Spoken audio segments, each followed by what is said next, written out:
Hello friends, so continue with the same chapter. Now today we are doing the next topic, that is the human geography through the corridors of time. Means to say मानव भूगोल समय के गलियारों में. It's a proper Hindi for this, okay? But we are not going so much of Hindi language. So continue with this. The process of adaptation, adjustment with the modification of the environment started with the appearance of the human being over the surface of the earth in different ecological niches.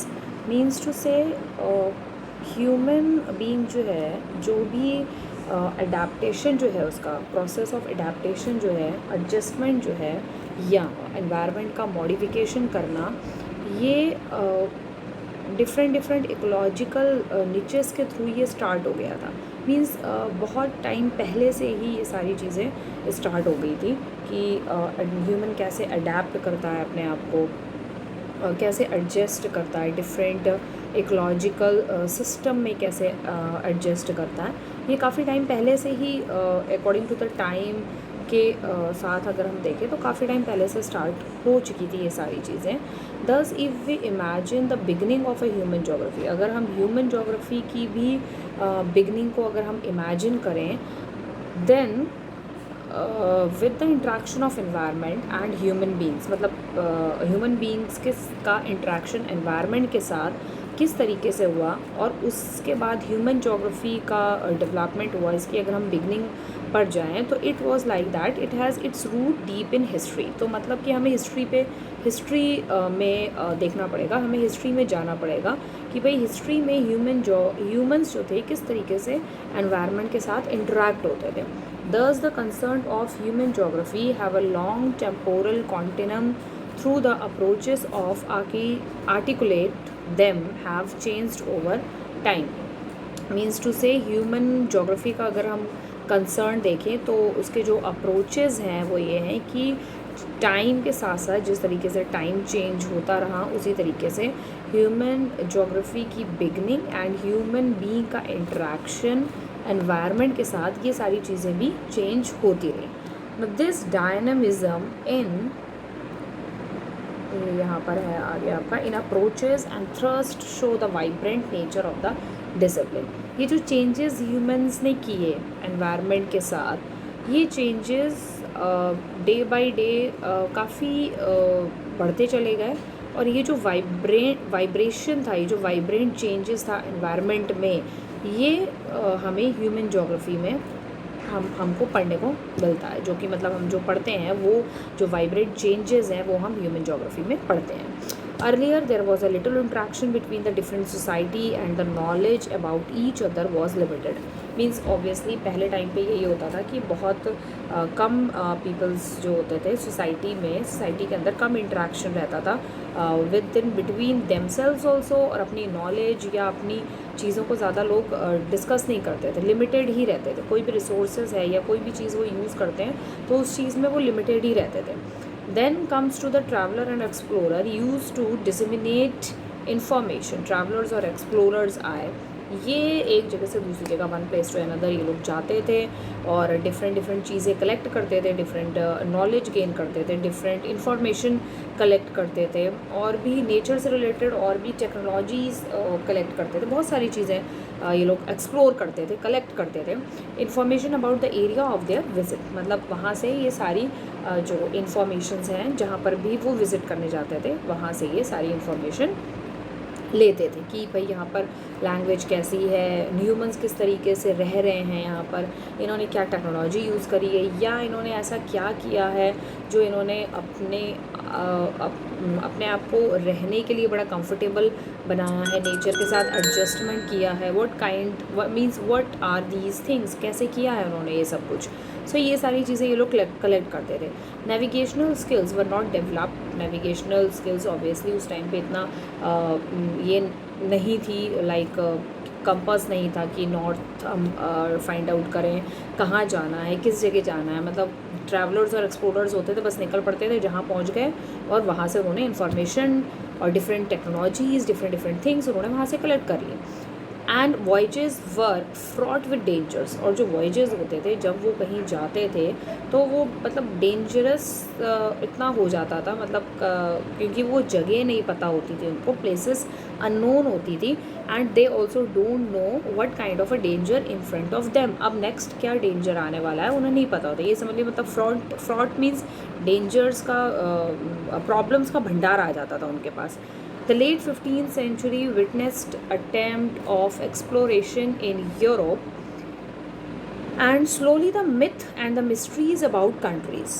अब क्या हुआ, late 15th century में कुछ witnesses थे जिन्होंने कुछ चीज़ें देखी थी, नेचर में हुई कुछ चीज़ें, टेक्नोलॉजी से रिलेटेड कुछ चीज़ें हुई, एंड एक्सप्लोर किया उन्होंने। यूरोप एक्सप्लोर कर रहे थे ज़्यादातर, जो विटनेसेस थे उन्होंने एक्सप्लोर किया यूरोप को, और स्लोली कुछ मिस्ट्रीज़ निकल के आई लोगों के मुंह से। उन्होंने कुछ स्टोरीज़ बनाई, कुछ मिस्ट्रीज़ बताई लोगों को। कुछ मिथ्स भी थे कि ऐसा हुआ है या ऐसा हुआ है। मिथ्स मीन्स इंसेप्शंस की, मतलब मिथ्स मीन्स लाइक मतलब superstitious type of a thing कि ये यहाँ पे जाएंगे तो ऐसा हो जाएगा वैसा हो जाएगा, लाइक दैट। अबाउट कंट्रीज़ के बारे में कुछ मिथ्स थे, कुछ मिस्ट्रीज़ थी, and people started to open up. अब पीपल्स जो थे वो सारी चीज़ें, मिस्ट्री या मिथ जो है वो शेयर करने लगे थे लोगों से। The colonial period provided impetus to further exploration. जो कॉलोनियल पीरियड थे उस टाइम पे, कॉलोनियल यानी कि you know that British has ruled over many of the continents and many of the countries also in Africa, in Europe, in Asia. बहुत सारी countries और continents पे उसने जो है उनको रूल किया है और कॉलोनीज़ बनाई है उसने ऑल ओवर द वर्ल्ड। तो जो कॉलोनियल पीरियड था उस टाइम पे, to further exploration in order to access the resources, जो एक्सप्लोरेशन होता था वो जहाँ पर भी मतलब एक्सप्लोर करने जो भी चीज़ जाते थे ट्रैवलर्स और एक्सप्लोरर्स जो जाते थे, उनका एक ही मतलब एम होता था, that access the resource of the regions. उस पर्टिकुलर रीजन के रिसोर्सेज को कलेक्ट करना, कि मतलब वहाँ पर जो ह्यूमंस रहते हैं वो रिसोर्सेज को किस तरह से यूज़ करते हैं, किस तरह से वो उन रिसोर्सेज के साथ रह रहे हैं, क्या टेक्नोलॉजी कोई नई यूज़ कर रहे हैं या क्या कर रहे हैं, लाइक इसीलिए वो लोग ज़्यादातर रिसोर्सेज पे उनका ज़्यादा फोकस होता था of the region, and to obtain inventorised information. और बहुत अच्छी इंफॉर्मेशन लेकर आते थे। और इन्वेंटराइज मतलब लाइक समथिंग, कुछ कोई चीज़ उन्होंने इन्वेंट करी हो, कोई चीज़ इन्वेंट करी हो और इन्वेंटराइज्ड इंफॉर्मेशन लाते थे, कुछ बनाया हो, कुछ इन्वेंट किया हो, वैसी इंफॉर्मेशन लाते थे। The intention here is not to present an in depth historical account but to make you aware of the process of steady development. The intention here is not to present an in-depth historical account. मतलब यहाँ पर ये intention नहीं था कि हम बहुत deep history में जाएं और बहुत डेप्थ में जाएं हिस्टोरिकल अकाउंट देखने के लिए, हिस्टोरिकल चीज़ें देखने के लिए, but to make you aware. लेकिन यहाँ पर जो बुक है वो ये बता रही है कि आपको सिर्फ अवेयर कर रही है of the process of study development of human geography, यानी कि ह्यूमन जोग्राफी के प्रोसेस में जो डेवलपमेंट हुए हैं, स्टडी जो डेवलपमेंट हुए हैं उनके बारे में अवेयर कर रही है। मतलब यहाँ पर बुक में ये कह रहा है कि हम बहुत ज़्यादा डीप हिस्टोरिकल में नहीं जाएंगे, लेकिन हिस्ट्री में थोड़ा बहुत हमें देखना पड़ेगा कि ह्यूमन बींग्स ने किस तरीके से एनवायरनमेंट के साथ इंटरेक्शन किया, कैसे डेवलपमेंट किए, टेक्नोलॉजीज़ डेवलप करी हैं, डिफरेंट थिंग्स जो कि हम इससे पहले पढ़ चुके हैं। The summarized table 1.1 will introduce you to the broad stage and thrust of the human geography as a subfield of geography. अब geography की, human geography की सब फील्ड क्या है, यहाँ पे कुछ टेबल दिया हुआ है आगे नीचे। 1.1 टेबल शायद नीचे दिया होगा, हाँ ये दिया है आपका 1.1 टेबल दिया है। इसमें broad stage and the thrust of human geography. Broad stages क्या है ह्यूमन जोग्राफी की, अप्रोचेस क्या है, कौन से पीरियड में क्या अप्रोच हुआ और उनका ब्रॉड फीचर्स उनके क्या हैं, तो इस टेबल में आपको यहाँ दिया हुआ है। Okay, next is field and sub field of human geography. Human geography as you have seen attempt to explain the relationship between all element. Human geography basically आपने देखा होगा, ह्यूमन जोग्राफी सभी जो चीज़ें हैं उनसे जो है रिलेशनशिप, एलिमेंट से रिलेशनशिप बना के रखती है, एलिमेंट्स ऑफ ह्यूमन लाइफ से रिलेशनशिप बनाती है। एंड द स्पेस भी इसमें शामिल है, दे अकर ओवर, यानी कि जो स्पेस हमारे ऊपर है उससे और ह्यूमन लाइफ से रिलेशनशिप जो बन रहे हैं उनको ह्यूमन जोग्राफी एक्सप्लेन करती है। दस ह्यूमन जोग्राफी अज्यूम आ हाईली इंटरडिसिप्लिनरी नेचर, तो ह्यूमन जोग्राफी बहुत ही ज़्यादा हाईली इंटरडिसिप्लिनरी नेचर है, यानी कि ह्यूमन जोग्राफी एज्यूम करते हैं हम काफ़ी हाईली नेचर है ह्यूमन जोग्राफी का। It developed close relation, close interference with other sisters disciplines in social science। सो यहाँ पर जो है एक क्लोज रिलेशन बताया हुआ है। It developed a close interference with other sisters discipline in social science, यानी कि सोशल साइंस में और जो इसकी ब्रांचेस है इसके साथ इसका काफ़ी अच्छा क्लोज इंटरफेरेंस है। अभी इंटरफेरेंस तो यहीं दिया हुआ है, इट डेवलप्स क्लोज इंटरफेरेंस होगा इस पेज के बाद, यही है फ़िलहाल जो यहाँ पे दिया है, इसके बाद यही आ रहा है क्लोज के बाद, इट डेवलप क्लोज इंटरफेरेंस। हाँ, यानी कि काफ़ी क्लोज इंटरफेरेंस देखा गया है with other sisters discipline in social science in order to understand and explain human element on the surface of the earth. Close interference इसलिए है कि सोशल साइंस की अदर सिस्टर्स के साथ, सोशल साइंस की जो अदर सिस्टर्स हैं वो बहुत सारी फील्ड्स हैं ज्योग्राफी के अंदर, like human geography, geomorphology, resource of geography of India, और आपका agriculture geography and climatology and बहुत सारी ये आपकी बायोजियोग्राफी, इकोलॉजी ज्योग्राफी करके है। तो ये सारी सब फील्ड्स है ज्योग्राफी की, तो इनके साथ काफ़ी क्लोज इंटरफेरेंस है सोशल साइंस का, ठीक है। ये सारी सोशल साइंस की या ज्योग्राफी की फील्ड्स हैं, ठीक है। And explain human element on the surface of the अर्थ, और एक्सप्लेन करती है कि ह्यूमन जो है किस तरह से इन्वायरमेंट के साथ, किस तरीके से अर्थ के सरफेस के साथ अपने आप को एडजस्ट करता है, अपने आप को लाइक हमने पहले यहाँ पर देखा एडजस्टमेंट उसका कैसा है, और अपने आप को यहाँ दिया हुआ है ना एडजस्टमेंट एंड कहाँ पर था ये, एडजस्ट कैसे कर रहा है अपने आप को, और अपने आप को एनवायरनमेंट के साथ अडेप्ट कैसे कर रहा है, yes the process of adaptation, modification of environment, ठीक है। ये कैसे इस तरीके की ये ह्यूमन एलिमेंट कैसे कर रहा है, ये सारी चीज़ें एक्सप्लेन की जाती हैं ह्यूमन ज्योग्राफी में। Next is with the expansion of knowledge, जैसे जैसे ह्यूमंस की नॉलेज बढ़ती गई, इन सब फील्ड इमर्जेस, ज्योग्राफी की सब फील्ड में जैसे जैसे ह्यूमन की नॉलेज बढ़ती गई, फील्ड इमर्जेस, फील्ड्स नई सब फील्ड्स इमर्ज हुई, सॉरी ह्यूमन की जैसे जैसे नॉलेज एक्सपेंशन होती गई, बढ़ती गई, तो ज्योग्राफी की न्यू सब फील्ड इमर्ज होती गई। And it has also happen to human geography, और ह्यूमन ज्योग्राफी में भी यही हुआ है। Let us examine these fields and sub fields of human geography. Table 1.2 में आपको फील्ड्स और जो ह्यूमन ज्योग्राफी की सब फील्ड्स जो है दी हुई है। You would have notice that the list in large and comprehensive, it reflect the expanding reams of human geography. ये जो ऊपर लिस्ट दी हुई है काफ़ी एक्सपैंड है, काफ़ी बड़ी है, तो ह्यूमन ज्योग्राफी के साथ इसका काफ़ी क्लोज रिलेशन है। रीम्स जो हैं इसके काफ़ी बहुत ज़्यादा है ह्यूमन ज्योग्राफी के। The boundaries between the sub field की बाउंड्री ऑफन ओवरलैप, मतलब जो सब फील्ड्स हैं ज्योग्राफी की वो कई बार ज्योग्राफी में वो सारी चीज़ें सब फील्ड्स जो है वो सारी चीज़ें ज्योग्राफी की पर्टिकुलर मतलब प्रॉपर जो ज्योग्राफी की बुक होगी उसमें आपको थोड़ा बहुत क्लाइमेटोलॉजी, थोड़ा बहुत जियोमॉर्फोलॉजी, ये सारी चीज़ें उसमें मिलेंगी। लेकिन as you go in higher classes, geography के बाद जब 12th के बाद जब आप हायर क्लासेस में जाओगे, ग्रेजुएशन या पोस्ट ग्रेजुएशन करोगे, तो वही जो थोड़ा थोड़ा या एक एक चैप्टर आपको दिया होगा ज्योग्राफी में, that will divided into a particular subject. यानी कि जो इसकी सब फील्ड्स हैं, लाइक ज्योग्राफी की वैसे जो वो सब फील्ड्स जो मैं बता रही हूँ, क्लाइमेटोलॉजी, ओशनोग्राफी, रिसोर्स ज्योग्राफी, ये ज्योग्राफी की सब फील्ड्स हैं जो कि एक पर्टिकुलर प्रॉपर सब्जेक्ट बन गई हैं आगे क्लासेस में जाके, ठीक है। So same as it is with the human geography के साथ भी ऐसे ही है। What follow in this book in the form of chapter, इसमें in the form of a chapter आपको दिया हुआ है जो कि फॉलो किया गया, will provide you fairly wide spread coverage of a different aspects of a human geography.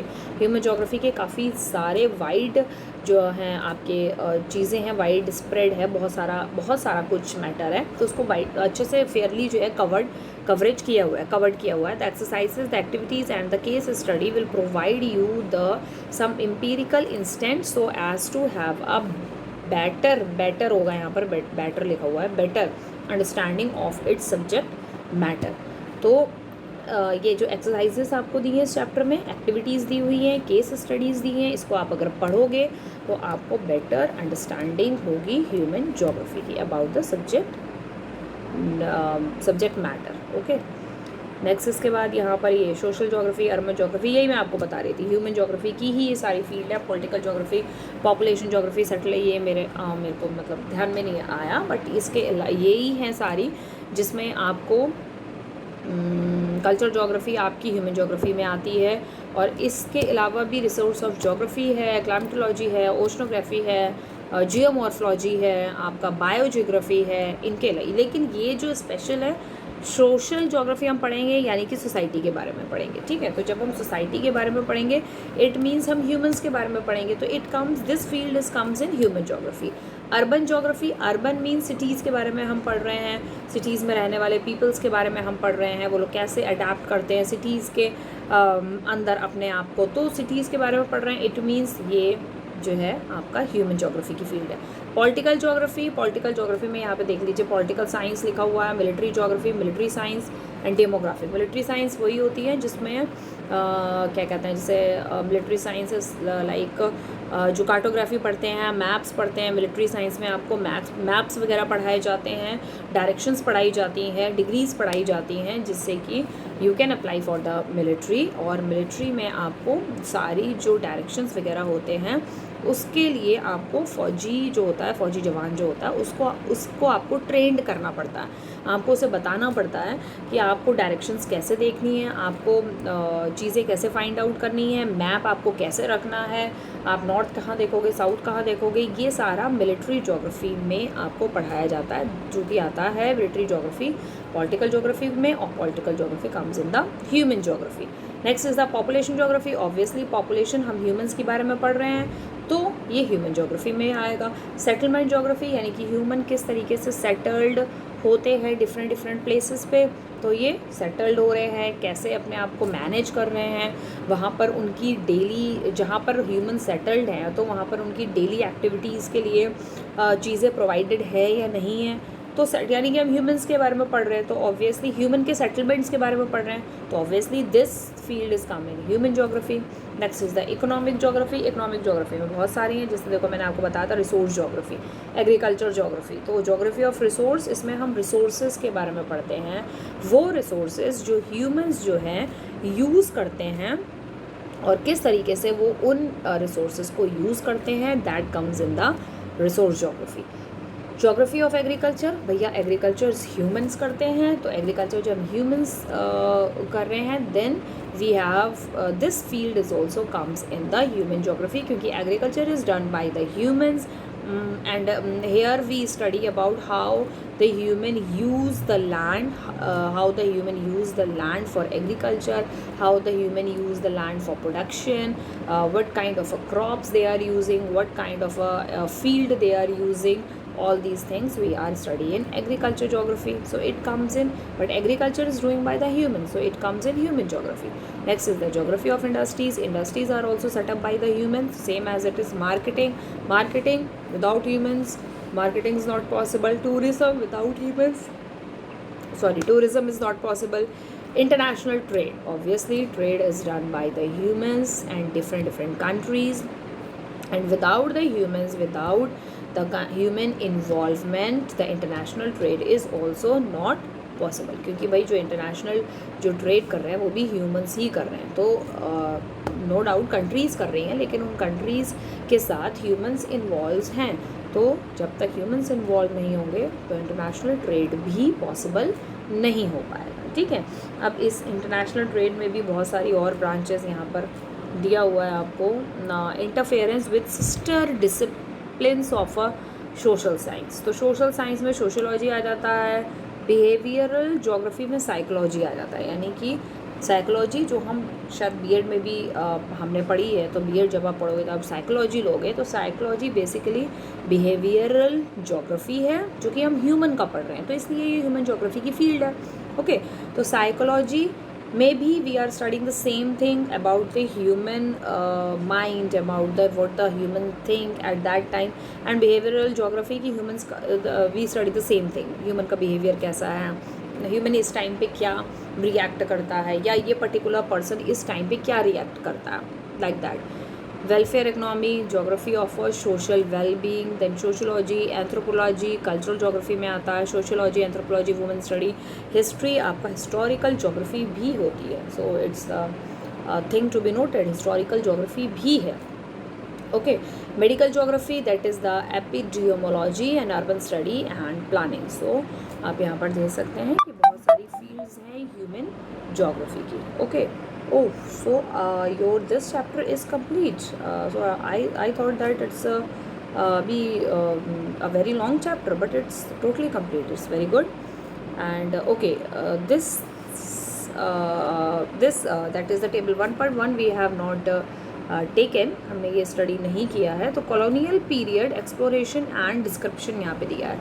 तो कॉलोनियल पीरियड के टाइम पे imperial and the trade interest promoted the discovery of exploration of a new areas. ये आप खुद भी पढ़ सकते हो कि कॉलोनियल पीरियड में एक्सप्लोरेशन होता था और डिस्क्रिप्शन दिया जाता था, और वो लोग डिस्कवरी करते थे न्यू एरियाज़ के एक्सप्लोरेशन करते थे, and encyclopedic description of area formed an important aspect of the geographer's account।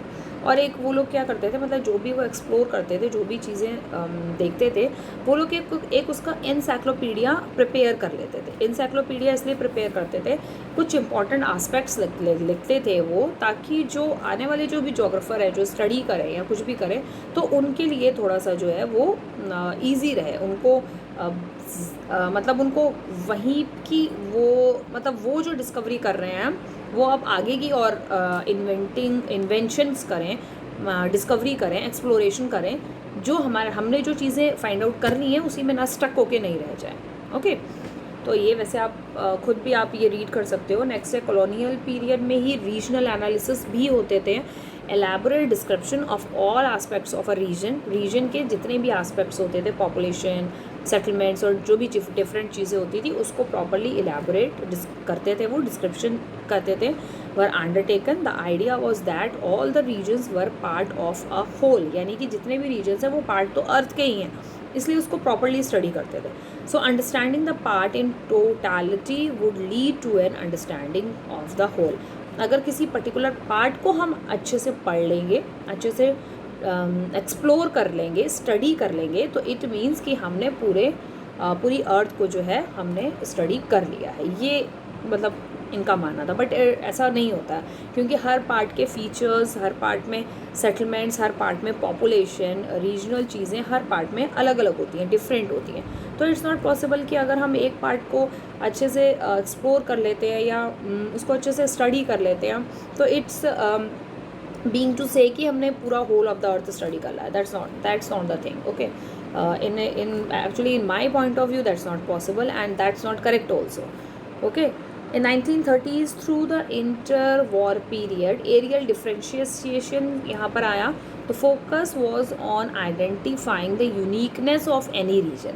अब ये लोग इस चीज़ पे फोकस कर रहे थे कि किसी पर्टिकुलर रीजन में कोई ऐसी यूनिक चीज़ है जिस पे हम फोकस करें और उसी पर हम एक्सप्लोर करें, डिस्कवरी करें, देखें, स्टडी करें, डिस्क्रिप्शन करें and all these things. Okay, and understanding how and why it was different from others. और ये स्टडी करें, मैंने बोला ना, एक्सप्लोर करें, उसको स्टडी करें, इलेबोरेट करें कि वो बाकी डिफरेंट जो रीजन्स हैं, जो एरियाज़ हैं, उनसे क्यों वो डिफरेंट हैं वो सारी चीज़ें। ओके, नेक्स्ट स्पाशियल ऑर्गेनाइजेशन आया, लेट 1950s में इन्होंने किया।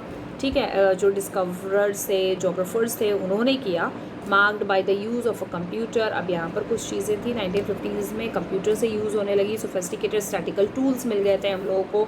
अगर हमें कोई मैप बनाना है तो हम कंप्यूटर्स पे मैप बना सकते थे, डायरेक्शंस ले सकते थे।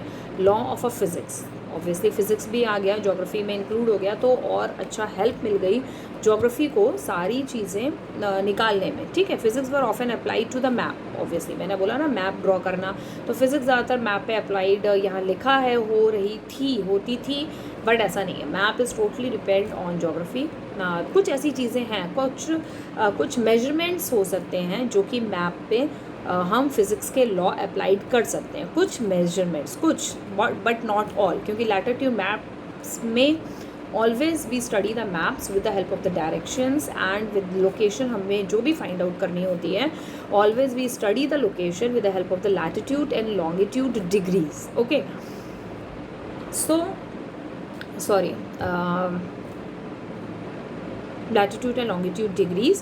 So every time we can't say the law of the physics implies on map and analyzes human phenomena, but हाँ some measurements जो हैं we can say कि applied on maps and the human, कुछ human के कुछ phenomena जो थे उस पर applied होती थी।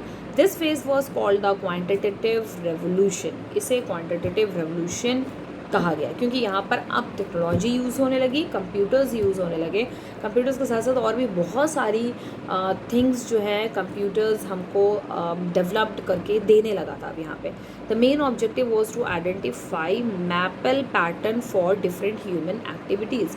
सो डिफरेंट ह्यूमन मतलब ह्यूमन की डिफरेंट एक्टिविटीज़ का इनको एक मैप डिज़ाइन करना था। ओके, यहाँ पर ये उस मैप की बात नहीं कर रहे हैं जो हम डायरेक्शंस वगैरह फाइंड आउट करते हैं, यानी कि ह्यूमन एक्टिविटी का एक मैपल यानी एक खांचा तैयार करना था, ये इनका मेन ऑब्जेक्टिव था कि ह्यूमन एक्टिविटीज़ बेसिकली एनवायरनमेंट के लिए क्या रहती हैं human activities. Okay, Then 1970 emergence of the humanistic radical and behavioral school आ गया। यहाँ पे ह्यूमनिस्टिक रेडिकल बहुत ज़्यादा रिजिड होते थे वो लोग, जोग्राफर्स या जो भी पीपल्स होते थे। बिहेवियरल स्कूल आया यहाँ पे। Discontentment with the quantitative revolution and it's dehumanized manner of doing geography led to the emergence of the three new school of thoughts of human geography, यानी कि three new schools of human thoughts of a new schools of thought, यानी new schools of thought का यहाँ पर मतलब है कि new schools बने thought के।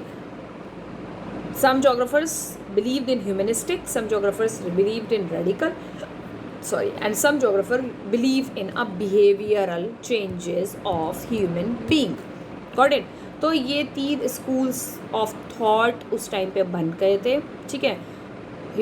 In human geography 1970s में human geography was made more relevant to the socio-political reality। Human geography जो है वो सोशियो यानी सोसाइटी एंड पॉलिटिकल रियलिटी पे ज़्यादा रिलेवेंट रहती थी, ठीक है। By the emergence of the these schools of thought, जब ये 3 स्कूल्स ऑफ थॉट आ गए तो यानी कि सोसाइटी और ह्यूमन का पॉलिटिकल इंटरेस्ट, ह्यूमन का सोसाइटिकल सोशियो इंटरेस्ट, ये इसके ऊपर बेस्ड ज़्यादा जो है जोग्राफर्स जो है अपने थॉट्स डिज़ाइन करते थे। Consult the box below to know a little bit more about the these school of thoughts below. अब इसके नीचे हम जो बॉक्स इसके नीचे वाला है वो ये है, नहीं ये नहीं है क्योंकि इसके बाद तो शायद चैप्टर फिनिश है, आपके क्वेश्चन आंसर्स हैं, तो इट मीन्स बॉक्स के बारे में यही बात कर रहा है। 1990s में आया पोस्ट मॉडर्नाइज्म इन ज्योग्राफी।